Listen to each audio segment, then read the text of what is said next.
Group number 17 आहे investment. टॅलीमधील हा group आपल्याला तितकाच महत्त्वाचा आहे. आता इन्व्हेस्टमेंट ही जी कन्सेप्ट आहे ही आपण समजून घेऊया आणि त्यानंतर या इन्व्हेस्टमेंट ग्रुपमध्ये कुठले कुठले लेजर्स आपण टॅलीमध्ये क्रिएट करू शकतो तेही बघूया. आता इन्व्हेस्टमेंट म्हणजे काय, तर नावानुसारच आपण इन्व्हेस्टमेंटला समजून घेऊया. इन्व्हेस्टमेंट म्हणजे एक प्रकारची गुंतवणूक, याला आपण गुंतवणूक असं म्हणतो. आता ही गुंतवणूक नक्की काय आहे किंवा इन्व्हेस्टमेंट म्हणजे नक्की तिचं नेचर काय आहे, तर बघा आपल्या व्यवसायामध्ये आपण जी कॅश असते ही कॅश एखाद्या विशिष्ट ठिकाणी गुंतवत असतो आणि ती गुंतवणूक आपण का करत असतो, तर तिच्यापासून फ्युचरमध्ये आपल्याला काही बेनिफिट्स मिळतात, म्हणजेच एक्स्ट्रा इन्कम होतं, एक्स्ट्रा प्रॉफिट होतं. असं एक्स्ट्रा प्रॉफिट किंवा एक्स्ट्रा बेनिफिट मिळवण्याच्या उद्देशाने आपण आपल्या बिझनेसची कॅश ज्या ठिकाणी इन्व्हेस्ट केली असेल त्याला आपण म्हणणार आहोत इन्व्हेस्टमेंट.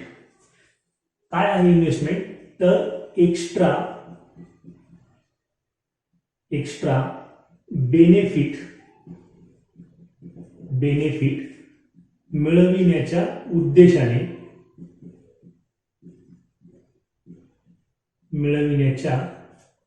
उद्देशाने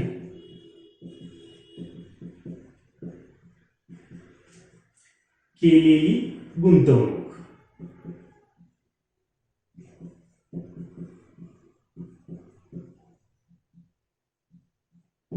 केलेली गुंतवणूक म्हणजे इन्व्हेस्टमेंट. एक्झाम्पल बघा, समजा आपण बँकेमध्ये एफडी करतो, एफडी फिक्स्ड डिपॉझिट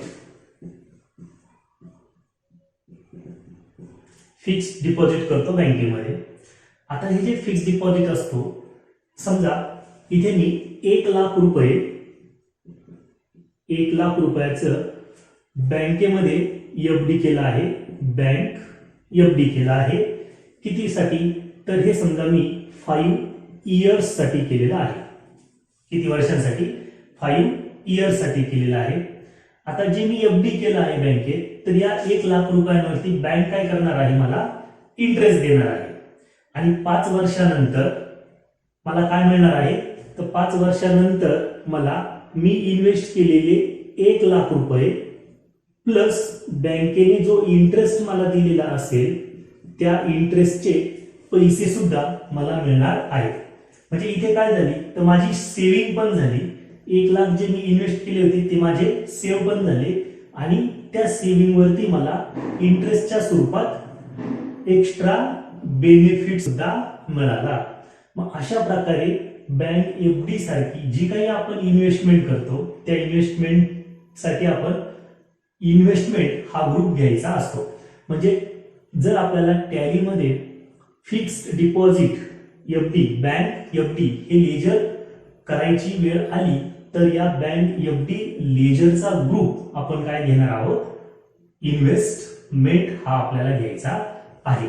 मग ही इन्व्हेस्टमेंट कुठे कुठे करू शकतो आपण, तर याच्यामध्ये आपल्याला जे लेजर्स क्रिएट करावे लागतात त्यात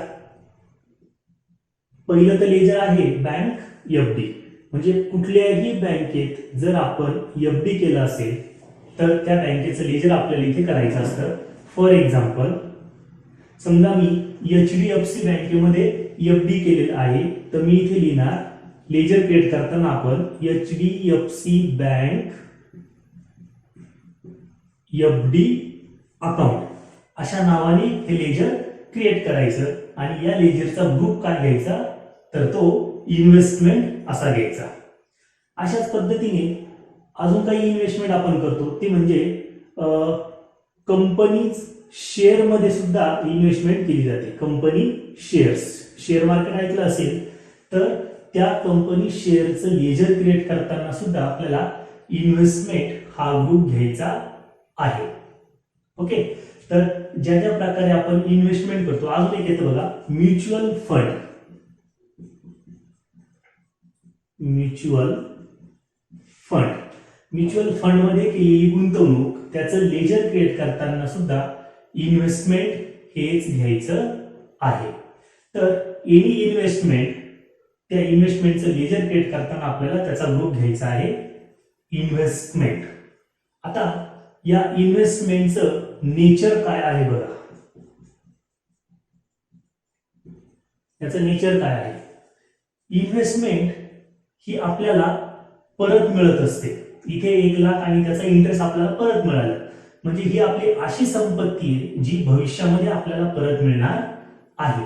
आणि त्यामुळे या इन्व्हेस्टमेंट ग्रुपचं जो नेचर आहे तो आहे ऍसेट. आणि ऍसेट नेचर असल्यामुळे हा इन्व्हेस्टमेंट ग्रुप आपल्याला बॅलन्स शीटच्या ऍसेट साइडला दिसतो. बॅलन्स शीटच्या ऍसेटला आपल्याला हा ग्रुप पाहावयास मिळतो. तर अशा पद्धतीने आपण हा इन्व्हेस्टमेंट ग्रुप टॅलीमध्ये वापरणार आहोत. आता नेक्स्ट ग्रुप आपण समजून घेऊया. तर नेक्स्ट जो ग्रुप आहे, group number 18. Group number 18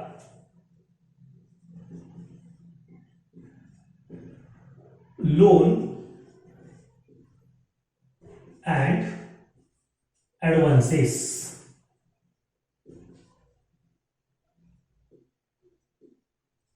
loan and advances हा एक ऍडव्हान्सेस ऍसेट, ऍडव्हान्स ऍसेट.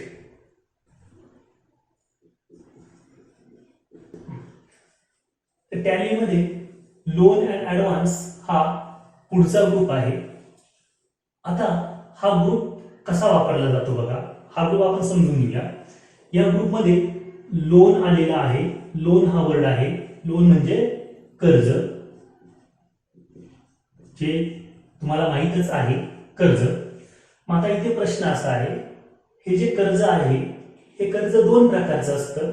एक कर्ज असतं आपण घेतलेलं आणि एक कर्ज असतं आपण दुसऱ्याला दिलेलं. म्हणजे कर्जामध्ये 2 प्रकार आहेत. एक आपण घेतलेले कर्ज आणि दुसरं असतं आपण दिलेलं कर्ज. आपण दिलेलं कर्ज. नंतर ऍडव्हान्स आहे. ऍडव्हान्स सुद्धा अशीच कन्सेप्ट आहे. ऍडव्हान्स म्हणजे काय, तर ज्याला आपण आगाऊ रक्कम देणं असं म्हणतो. आगाऊ रक्कम देणे हा ऍडव्हान्स सुद्धा आपण दिलेला असू शकतो किंवा घेतलेला असू शकतो. म्हणजे ऍडव्हान्स आपण घेतलेला आहे का आपण तो दिलेला आहे, यावरनं आपल्याला या ग्रुपला समजून घ्यायचं आहे. आता याच्या 2 कन्सेप्ट आपण इथे बघतो, 2 वर्ड आपण समजून घेत आहोत, लोन आणि ऍडव्हान्स. तर या 2 वर्डवरनं लोन अँड ऍडव्हान्स हा जो ग्रुप आहे हा ग्रुप आपला पाहिजे तितका क्लिअर होत नाही. आपण पुढे जाऊया, ऍसेट या वर्डकडे जाऊया. आता ऍसेट म्हणजे काय, तर आपली संपत्ती, जे आपल्याला मिळणार आहे त्याला आपण आपली संपत्ती असं म्हणतो, किंवा जी आपल्या जवळ आहे त्याला आपण आपली संपत्ती असं म्हणतो. मग इथे बघा, जर हे जे लोन आहे हे लोन जर आपण घेतलेलं असेल तर इथे आपली जबाबदारी काय असणार आहे, घेतलेलं कर्ज परत करणे. म्हणजे इथे पैसे आपल्याकडनं जाणार आहे. मग जर पैसे आपल्याकडनं जाणार असेल तर याला आपण, या लोनला आपण ऍसेट म्हणू शकतो का, तर मुळीच नाही. या बाजूने विचार करू, जर आपण दुसऱ्याला कर्ज दिलेलं असेल, XYZ व्यक्तीला आपण लोन दिलं, आता त्याची जबाबदारी आहे त्याने घेतलेलं लोन आपल्याला परत करणे. म्हणजे या केसमध्ये कॅश आपल्याकडे येणार आहे. मग याला आपण आपली ऍसेट असं म्हणू शकतो. ओके, म्हणजे हे जे लोन इथे वापरलेलं आहे हे लोन कुठलं आहे, तर हे लोन आपण दुसऱ्याला दिलेलं आहे. मग जर आपण दुसऱ्याला लोन दिलेलं असेल तर त्या दिलेल्या व्यक्तीच्या नावाने आपल्याला एक लेजर टॅलीमध्ये क्रिएट करावं लागतं आणि त्या लेजरचा त्यावेळेस आपल्याला ग्रुप घ्यायचा आहे लोन अँड ॲडव्हान्सेस ॲसेट. म्हणजे समजा मी अमोल नावाच्या एका माझ्या मित्राला 1,00,000 रुपये उसने दिले. काय करतोय मी, अमोल या माझ्या एका मित्राला मी 1,00,000 रुपये उसने दिले. आता ते जे उसने पैसे दिले ते एक प्रकारचं काय आहे, तर मी अमोलला दिलेलं कर्ज आहे. मग अमोलची जबाबदारी आहे की त्याने ते पैसे मला परत करणे. मग ते पैसे माझ्याकडे रिटर्न येणार आहेत. म्हणून अमोल्स लोन किंवा लोन गिव्हन टू अमोल, बघा, loan given to Amol, loan given to Amol हे काय आहे, तर हे जे अकाउंट मी तयार करल ह्या अकाउंटला मी ग्रुप काय घेणार आहे, loan and advance asset. Okay, आता इथे येऊया. ॲडव्हान्स बघा, आता जो ॲडव्हान्स आहे हा ॲडव्हान्स एकतर घेतला जाईल किंवा दिला जाईल. समजा आपण ॲडव्हान्स घेतला, म्हणजे मी राहुल एक कस्टमर आहे, त्या कस्टमर कडून जर मी ॲडव्हान्स घेतला तर कॅश काय होणार आहे, माझ्याकडे येणार आहे. पण त्या कॅशच्या बदल्यात मला त्याला सर्व्हिस सुद्धा प्रोव्हाइड करायची आहे. म्हणजे च्या बदल्यात माझ्याकडनं काहीतरी जाणार आहे किंवा गुड्स मला द्यावे लागणार, गुड्स मला सेल करावे लागणार आहे. मग मी या ॲडव्हान्सला या दृष्टिकोनातून पाहणार नाही. मग मी इकडे बघतो दिलेला. समजा मला काही गुड्स परचेस करायचे आहेत आणि मी त्या सप्लायरला काही रुपये ॲडव्हान्स म्हणून पेड केले. आता जोपर्यंत तो सप्लायर मला गुड्स देत नाही तोपर्यंत मी त्याला दिलेला ॲडव्हान्स, ती कॅश मी त्याच्याकडनं रिटर्न मागू शकतो. म्हणजे ती जी कॅश आहे तोपर्यंत ती माझी ॲसेट होणार आहे. मग जेव्हा आपण ॲडव्हान्स दिलेला असेल तर त्या दिलेल्या ॲडव्हान्सचं लेजर क्रिएट करताना त्याचा ग्रुप घ्यायचा आहे loan and advance asset. Advance given to, समजा राहुल अकाउंट, तर या अकाउंटचा ग्रुप आपण घेणार आहोत लोन अँड ॲडव्हान्स ॲसेट. ठीक आहे. असंच बघा, बिझनेसमध्ये जे एम्प्लॉई काम करतात त्यांना आपण सॅलरी पेड करतो. जर काही एम्प्लॉई आपल्याकडून ॲडव्हान्स सॅलरी मागत असतील तर त्यांना आपण ती ॲडव्हान्स सॅलरी सुद्धा पेड करतो. आणि ज्यावेळेस त्यांना आपण सॅलरी त्या महिन्याची पेड करतो त्या सॅलरीमधून त्याने ॲडव्हान्स घेतलेली सॅलरी वजा करतो, मायनस करतो आणि उरलेली सॅलरी आपण त्याला पेड करत असतो.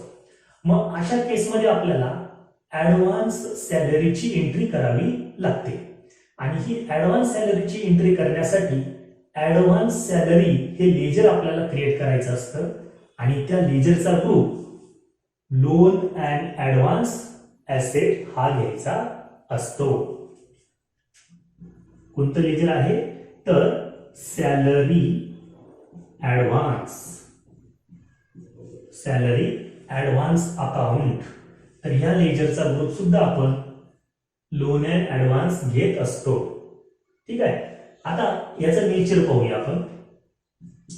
हा जो ग्रुप आहे या ग्रुपचं नेचर काय होईल, तर याच्या नावामध्येच ॲसेट वर्ड आहे. याचा अर्थ हा ग्रुप ॲसेटशी संलग्न आहे. म्हणून हा आपल्याला एंट्री केल्यानंतर बॅलन्स शीटच्या कुठल्या बाजूला दिसेल, तर तो बॅलन्स शीटच्या ॲसेटला आपल्याला दिसणार आहे. तर अशा पद्धतीने आपण हा लोन अँड ॲडव्हान्सेस ग्रुप टॅलीमध्ये वापरू शकतो. आता ग्रुप नंबर 19 आपण समजून घेऊया.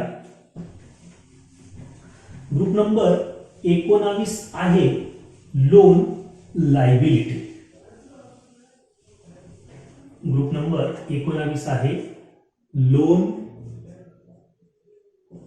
लायबिलिटी.